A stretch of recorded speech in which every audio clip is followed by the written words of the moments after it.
उनखे गिफ्ट मिलंदी। त हे मध्य प्रदेश सिंधी साहित्य अकादमी, भारतीय सिंधु सभा ऐं सिंधु सुजाॻ संघ इंदौर में जंहिं शानदार प्रोग्राम करायो ऐं इन प्रोग्राम में मूंखे ॻाल्हाइण जो सुनहरी मौक़ो मिलियो। गॾोगॾु इन कामयाब प्रोग्राम जी खे मां दिलि जी गहराई सां लख लख वाधायूं ॾियां। इन प्रोग्राम में शामिल सभिनी महिमाननि, मंच ते वेठल साहित्यकारनि ऐं इंदौर जे सिंधी समाज जी मान वारी शख़्सियतनि खे नमस्ते, जय झूलेलाल। अॼु जंहिं शख़्सियत ते ॻाल्हाइण जो मूंखे मौक़ो मिलियो आहे उन हस्ती लाइ बेवस जी शाइरी ऐं शख़्सियत किशन चंद बेवस खत्री खानदान में पंहिंजे दौर जी मशहूर शख़्सियत हकीम तीरथदास खत्री जे घर में 25 फरवरी 1885 में अखंड भारत जे सिंध प्रांत जे लाड़काने शहर में जन्म वरितो। संदसि उमिरि बि हिकमत जो कमु कंदी हुई।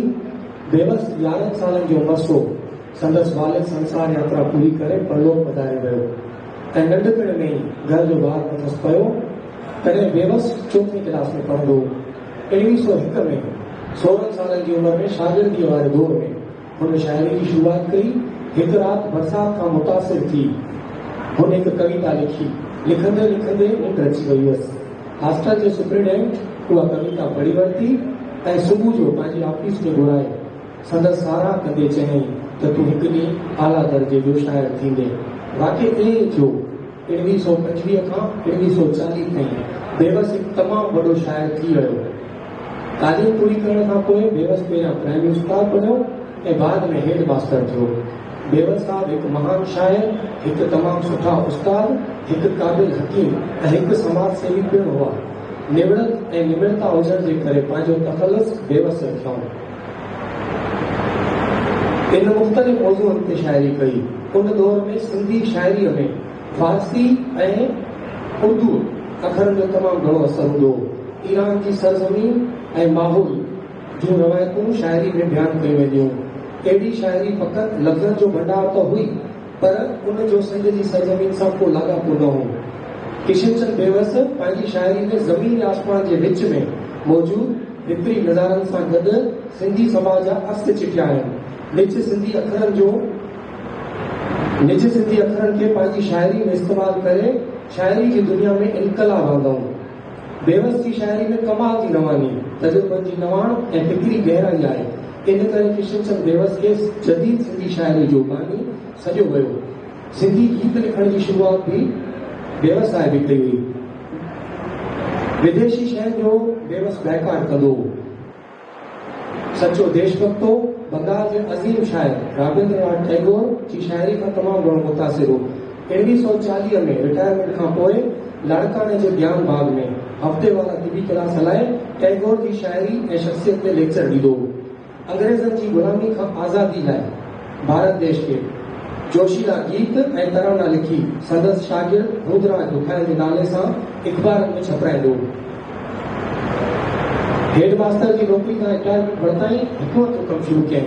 1925 में दादा राम पंजवाणी लाड़काने में प्रोग्राम में बेवस साहब जो ही लिखियल गीत ॻायो। सभु कर तुंहिंजी सारा कुदरत वारा, निर्मल ज्योति नूर नज़ारा कुदरत वारा, कोटा कोट बणाई धरतियूं, सिच चंड तारा कतियूं, जिन जो अंत न पारा कुदरत वारा। इहो गीत दादा राम पंजवाणी जे सुरीली आवाज़ सां ॿुधी बेवस साहब तमामु घणो ख़ुशि थियो ऐं सुभाणे ते दादा राम पंजवाणी खे पंहिंजे घर में घुराए आसीस कंदे चयाईं त तूं मुंहिंजो रूहानी पुटु आहीं। बेवस साहब अॼु पंहिंजी हिकु शाइरी में हिकु ॻाल्हि कई त हिकु सदीअ खां पोइ शायदि सिंध में को कणो, हिकु सदीअ खां पोइ शायदि सिंध में को कणो शेर ख़्वानीअ लाइ घुरंदो शेर बेवस जो किताब। अॼु 100 साल खां पोइ असीं बेवस साहब जा किताब पढ़ूं पिया। इहा भविष्यवाणी बेवस साहब जी वाक़ई सच साबित थी। सिंध तोड़े हिंद में बेवस साहब जा किताब पढ़िया वञनि था। बेवस साहब गीता जो प्रचारक पिणु हो। आउं हुन जो ही शेर ते पेश कंदुसि। मलायो प्रेम सां प्यारा, मलायो प्रेम सां प्यारा, अॼोको वार गीता जो, अॼोके ॾींहुं भारत में कयो प्रचार गीता जो। बेवस साहब पाण खां नंढो हुजे या को वॾो हुजे उनखे साईं करे छॾींदा।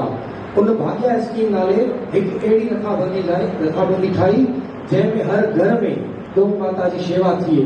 उन स्कीम में अलॻि अलॻि ॻोठनि में गौ माता जी शेवाउनि जे लाइ अलॻि अलॻि जॻह ठाराए गौशालाउनि खां बि वधीक बहितर तरीक़े सां स्कीम जो फ़ाइदो ॿुधायो, जंहिंसां घर घर में निज खीर, लस्सी, मखण ऐं ॾुध जो इस्तेमालु थी सघे। उन दौर में सॼे भारत में हर साल खीर ॾींदड़ गौ माताउनि में मेहुनि जी खोट थींदी पई वञे। व्यवस्था गणती जो इज़ार कंदे लिखियो हुयईं त अॻिते खीर जी तमामु घणी खोट थींदी। माण्हू मखण, लस्सी, ॾुध वग़ैरह खाइण महांगा हुजण करे ख़रीद न करे सघंदा। इन सां बीमारियुनि में इज़ाफ़ो थींदो।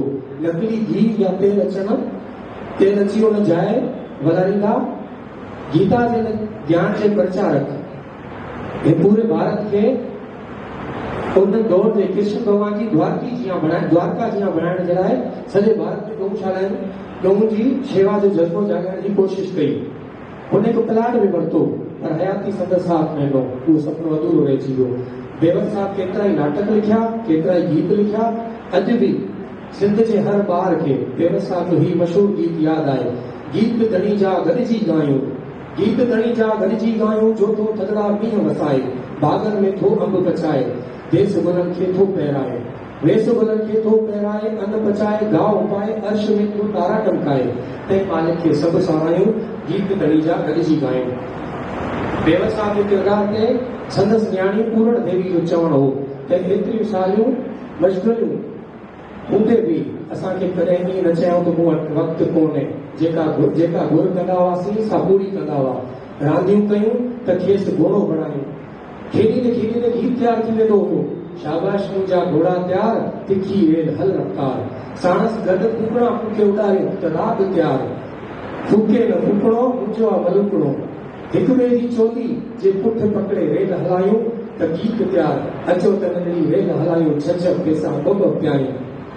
पाणी जे थाल में कागज़ जी ॿेड़ी ते नज़म तयार, थाल पाणी जो आड़ियो भरे, कागज़ जी ही ॿेड़ी करे। हक़ीक़त में ॿारहों साहित्य सर्जण तमामु घणो मुश्किल आहे, पर बेवर साहब वटि केतिरो न सांझो आहे कंहिं बि कैफ़ियत मां